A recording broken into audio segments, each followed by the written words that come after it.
Bertapa rahsia yang ada pada hati tuan-tuan. Satu benda yang kita nak katakan apa ya? Agak pelik. Agak pelik dan ajaib. Dan hebat.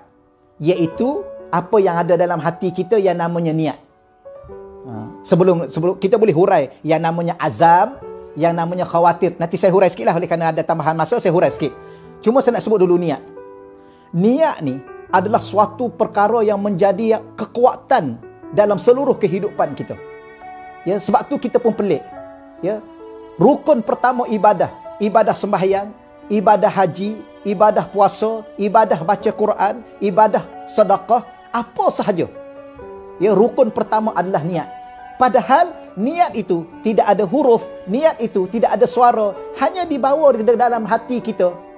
Perkara-perkara yang kita ingin lakukan, dan yang kita ingin lakukan itu hanya satu sahaja, iaitu untuk Allah, bukan untuk diri kita. Tetapi selebihnya Allah Subhanahu wa taala akan memberi suatu ganjaran lebih hebat daripada apa yang terlintas di hati kita. Apa yang lintas dalam hati kita? Solat fardu zuhur. Ya, kalau kita belajar bab niat. Adapun usalli fardu zuhri arba'a raka'atin adaan ma'muman imaman lillahi ta'ala nawaitu sauma ghadin. Ya, yang tu lafaz niat. Yang tu di lidah. Ya, yang tu kita faham. Tetapi masalah sekarang ni yang menjadi kehebatannya, rasio yang teramat nilai tingginya ialah benda yang ada dalam hati kita. Maka kata para ahli ulama, kalau solat paling-paling kurang ada 3 perkataan sahaja bawa dalam hati.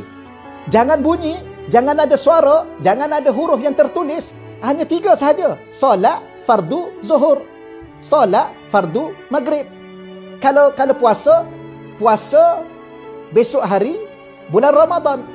Itu hanya 3 perkataan ini aja. Tapi dengan 3 perkataan ini yang ada dalam hati kita tanpa suara, tanpa huruf, Allah Subhanahu wa taala menganugerahkan kepada kita sebuah syurga yang luasnya 7 petala langit, 7 petala bumi. Subhanallah. Ini yang dikatakan niat yang ada dalam hati. Apakah rahsia tuan-tuan sekalian? Wallahu a'lam. Apakah kebesaran yang ada dalam hati kita, nilai yang ada dalam hati kita sehingga Allah Subhanahu wa taala tidak mahu berinteraksi dengan kita, tidak mahu memberi ganjaran kepada kita kalau tidak ada niat itu. Padahal tidak ada suara, tidak ada huruf. Siapa yang hanya memahaminya? Kita dengan Allah sahaja yang mahu memahaminya. Apa maksudnya? Subhanallah. Maksudnya yang paling bernilai dalam hidup kita ialah bukan rukuk kita, bukan sujud kita, bukan alunan bacaan Al-Quran kita, tetapi yang paling bernilai daripada diri kita untuk Allah dan Allah kepada kita ialah hati yang tanpa bunyi, yang tanpa suara, yang tanpa huruf berinteraksi dengan Allah, yang hanya kita dengan Allah saja yang mengetahuinya. Inilah yang paling bernilai dalam hidup kita.